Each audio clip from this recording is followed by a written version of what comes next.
sejahtera untuk kita semua. Perkenalkan, nama saya Yohana Yuri Paralabi dari Prodi Pendidikan Sejarah Fakultas Ilmu Sosial dan Hukum. Pada kesempatan ini, saya akan membawakan materi Sistem Kepemilikan Tanah. Tanah merupakan bagian yang tak terpisahkan dari hidup dan kehidupan manusia, sehingga hak atas tanah merupakan hak asasi manusia yang secara hukum berisikan penguasaan dan kepemilikan. Makna tanah bagi manusia tidak terpisahkan. Ia tidak hanya memberi fungsi ekonomis, politis, namun juga kultural, kehormatan, identitas, atau harga diri. Sehingga tidak salah jika dikatakan bahwa tanah merupakan sumber daya alam yang penting untuk keberlangsungan hidup umat manusia. Hubungan manusia dengan tanah bukan hanya sekedar sebagai tempat hidup, tetapi tanah juga merupakan tempat manusia berkembang. Menurut Terhar, hubungan yang erat antara tanah dan manusia karena tanah merupakan tempat tinggal, tanah yang memberi kehidupan, tanah di mana manusia dimakamkan, dan hubungannya bersifat magis religius. Menurut Nero Nugroho, makna multidimensional tanah bagi masyarakat adalah sebagai berikut. Yang pertama, dari sisi ekonomi, tanah merupakan sarana produksi yang dapat mendatangkan kesejahteraan.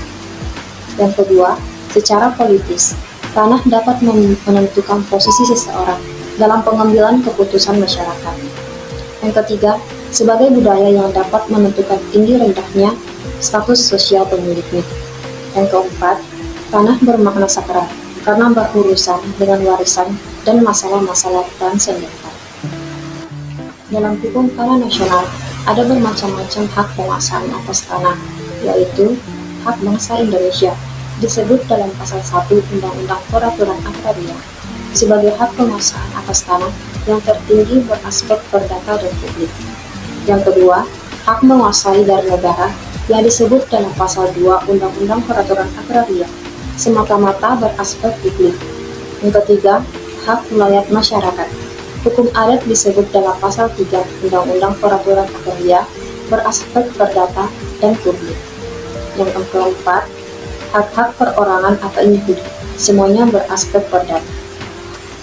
Dalam pasal 16 ayat 1 Undang-Undang Peraturan Agraria menyatakan bahwa terdapat hak-hak atas tanah antara lain sebagai berikut. Yang pertama yaitu hak untuk melakukan atau memakai bidang tanah yang bersangkutan untuk kepentingan apapun.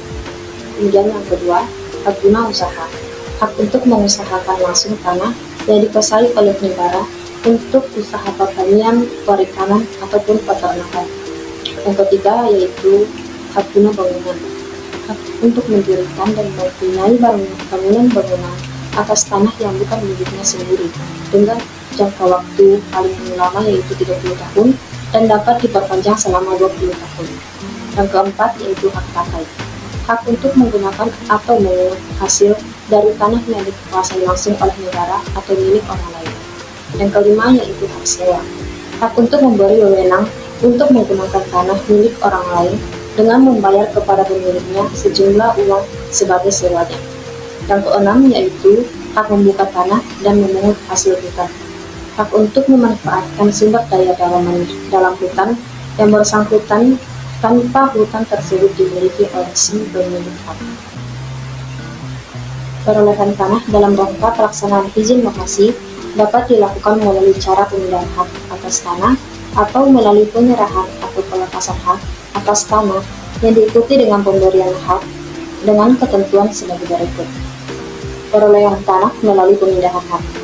Apabila tanah yang bersangkutan sudah dipunyai dengan hak atas tanah yang sama jenisnya dengan hak atas tanah yang dilakukan oleh perusahaan dalam menjalankan usahanya dengan ketentuan bahwa apabila perusahaan-perusahaan yang bersangkutan menghendaki hak atas tanah tersebut dapat juga dilepaskan untuk kemudian dimohon hak sesuai ketentuan yang berlaku. Kemudian, perolehan tanah melalui penyerahan atau pelepasan hak dilakukan apabila tanah yang diperlukan dipunyai dengan hak milik atau hak lain yang tidak sesuai dengan jenis hak yang diperlukan oleh perusahaan dalam menjalankan usahanya, dengan ketentuan bahwa jika yang diperlukan adalah tanah dengan hak guna bangunan, maka apabila perusahaan yang bersangkutan menghendaki Perolehan tanahnya dapat dilakukan melalui pemindahan hak dengan mengubah hak atas tanah tersebut menjadi hak penetapnya. Itulah penjelasan singkat dari saya. Sekian dan terima kasih.